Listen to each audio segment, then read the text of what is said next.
أعوذ بالله من الشيطان الرجيم. بسم الله الرحمن الرحيم.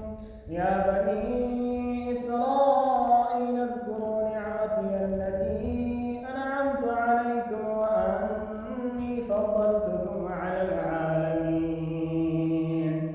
واتقوا يوما لا تجزي نفس عن نفس شيئا ولا يقبل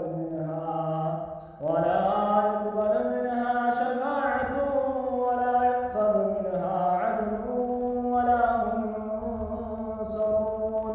وإذ نجيناكم من آل فرعون يسومونكم سوء العذاب يذبحون أبناءكم ويستحيون نساءكم وفي ذلكم بلاء